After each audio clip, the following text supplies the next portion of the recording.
The camera moves slowly over the cobblestones of a quiet Roman street. The air is heavy with early autumn fog. In the distance, the dome of St. Peter's looms, vast, immovable, eternal. But this is not the Rome of the tourist postcard.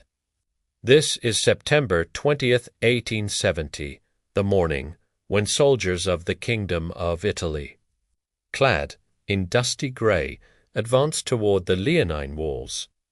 Behind those walls, Pope Pius IX waits, the last sovereign, ruler of the Papal States, watching as the centuries-old temporal power of the papacy teeters on the brink of extinction.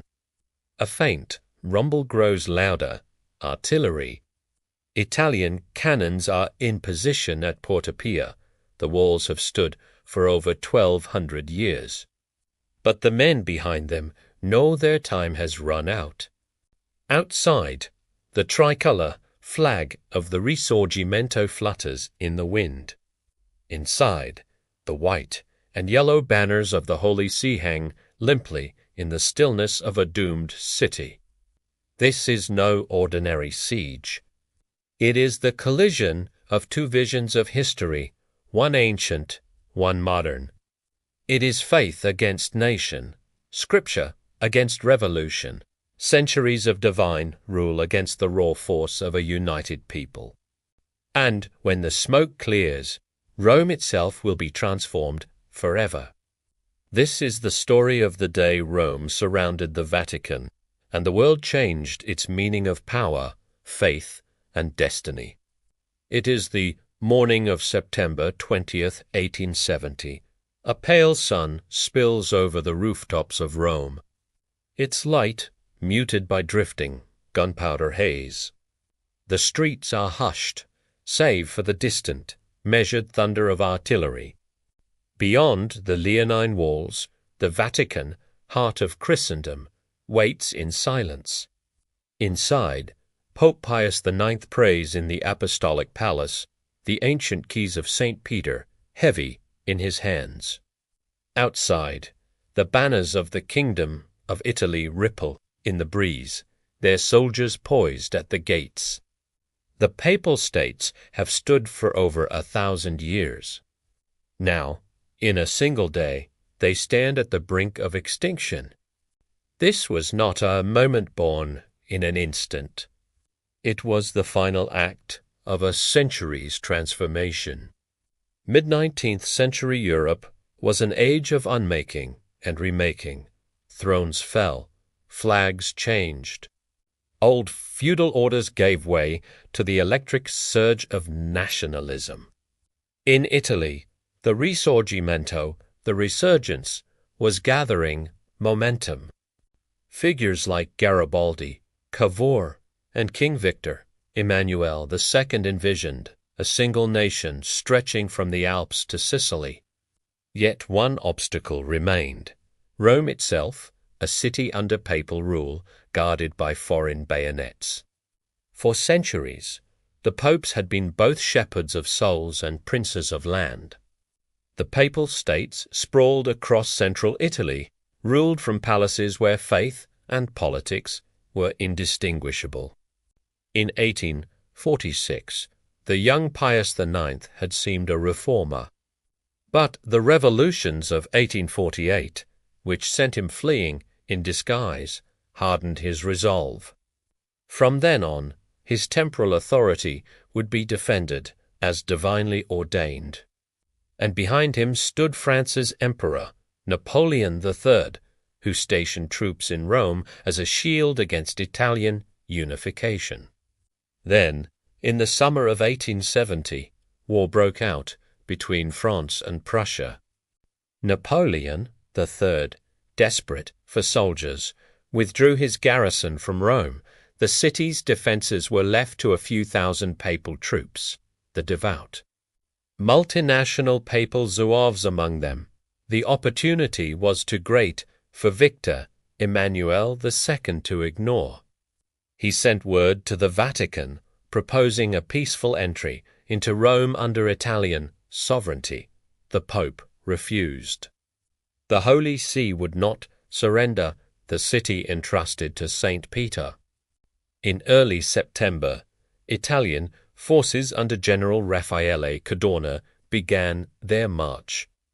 By the 19th, Rome was encircled. Porta Pia, Porta San Giovanni, and Porta San Pancrazio bristled with Italian artillery. The world watched in disbelief. To Catholics in Spain, Austria, and the Americas, the thought of Rome, seat of the Church, falling to secular nationalism was a wound to the soul. Diplomatic protests flared, but no armies came. Inside the city, tension pressed against every wall. Supplies ran low. The Zouaves kept their posts, their uniforms dusty, their morale resolute. Volunteers from France, Belgium, and the Netherlands swore to defend the Pope to their last breath. Yet among Rome's civilians, loyalties were divided. Some prayed for the preservation of papal rule, others for the dawn of Italian unity. At dawn on September 20th, the order was given. Italian guns opened fire on the Aurelian walls near Porta Pia. Stone and dust erupted into the morning air. By 9 a.m., a breach yawned open and infantry surged forward. The defenders fought with stubborn courage, but they were hopelessly outnumbered. Within hours, white flags rose above the Vatican's bastions. Pius IX, unwilling to see his city drenched in blood, ordered the surrender. That afternoon, the tricolour flag was raised over Rome. The Eternal City was proclaimed the capital of the Kingdom of Italy. The Pope retreated into the Vatican, declaring himself a prisoner within its walls. The temporal power of the papacy, a relic of the Middle Ages, was gone. Historians have long debated whether this end was inevitable. Could the Pope have negotiated a sovereign enclave without a siege, or was the Italian advance unstoppable once France withdrew?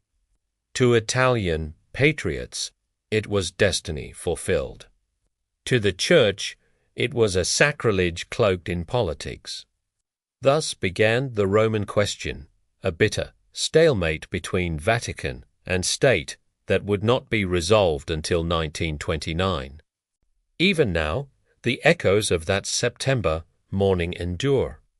In the breach at Porta Pia, preserved in stone, archaeologists and historians trace the moment when two worlds collided, one rooted in divine kingship, the other in the modern nation-state.